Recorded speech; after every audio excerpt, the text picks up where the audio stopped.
Uganda ne gwanga tuzaniriza tutya tufunira muwa neyanziza mukulu busuubwa katonda amaanyi katonda wa kisa mbadde nkuyita ne mikwano gyange abalala bw'ofunayo akadde okyalako omulago mumukyale n'otunuulira abali mumukyale nabo baalinga ffe baalinga nze naye bwe mulaba nga bwali awo mumukyale ani asobola okumwogerera ani tupulide oba ani asobola okumuzza mu bulamu nga si Katonda. Nabo baali balina ebirowoozo bye tulina, baali balina zipulaani ze tulina, bati ekyo tukiyigamu kimu okufa kwonna n'obulamu bwonna bwa Katonda. Bino bye tulina mu nsi ebitusanyusa bye tulowooza nti ebibeesaawo obulamu ate bibutwala n'emmere yokka ekutwala muluka zino ze tuvuga bitutwala naye ate neweebuuza mbaddewo ntya okukoza yonna gye mpise lumbe muluka gy'ovuga bali balina emmundu n'empewo gye tussa bwegaana oba ogenze but wendi lwa kisa kya Katonda. So ndi musanyufu nnyo nti nkyaliwo olw'ekisa. Kakati waliwo omusajja wali story eyo somewhere waliwo nabadde nga tunyumya kunaamu tino mwanjire omukulu yabayita bamubuulire ebizibu ebiri mu kulunda ente ebizibu bibasiŋŋaana then abayambe mukulu maaso ko gwanga sewo. Kakati tino mwanjire bwayimirira ye teyaleeta bizibu byonna neyanziza okuyita bano bonna balabe bangi nnyo ate nze naale bafunye ntya bano naale singa nti nze mbayise bandize naye bwe bali kubampitira nange ninfuna omukisa ogubagamba nti mbasinga ente.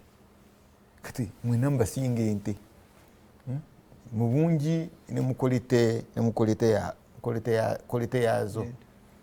So gye tuva waliwo abantu nga bo bali bwe batyo abayita n'abateerawo n'abasalira entera asobola okubawa speech ne mu speech eyo nga ababuuliremu nti bwabasinga. So gwe tamaguzi oba olowooza eno naamu conference bya Uganda naye ng'oli kyayagala just kubayita n'abawa speech byambala n'otunula bulungi n'ojja abamawulire n'owa speech yo n'oba nga lecturinga nebigwa n'ogenda ye n'amala. That's self satisfaction. Kakati oli kye yafunamu abala baali balowooza nti bya bizibu naye ye ngaga naawe bona naabonera akamba gambire munimba kizenti. Now munaamu eno osamanyi wakisomako tubagenda kuyigiriza baminista empisa. You read about it? Munaamu tubagenda kuyigiriza cabinet ministers empisa.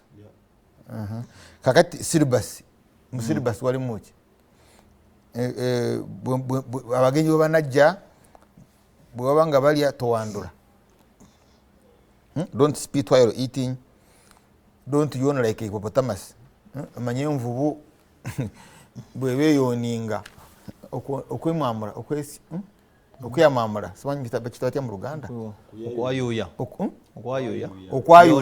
bwe beeyayuuya egulawo bonnet bweti. Kati ate engeri y'ekigundufu ogiramu bwoti oba naye oli agira naggulawo bonnet bye bagenda okuba nga babasomesa bw'oba nga olya tolya nga mbwa. You don't chew like a dog. Sobola kukola ku TV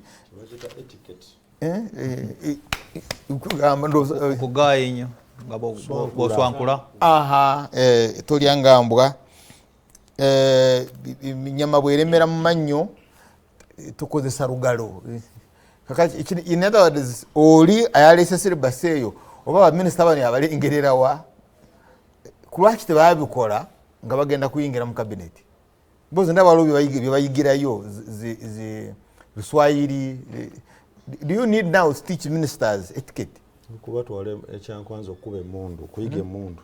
You need to kade kikulaga mindset of these organizers. So kyetugenda okufunamu, by the time they finish this course they will be better. Tebajja kubanga abarwenshama nifa abave rwenshama tugenda mu toilet ate govaayo to frashinga. So we will have improved cabinet because these are outcomes of isn't that good? Qualitative improvement. Now, what is an unaligned movement? An unaligned movement bagitandikira Yugoslavia 1961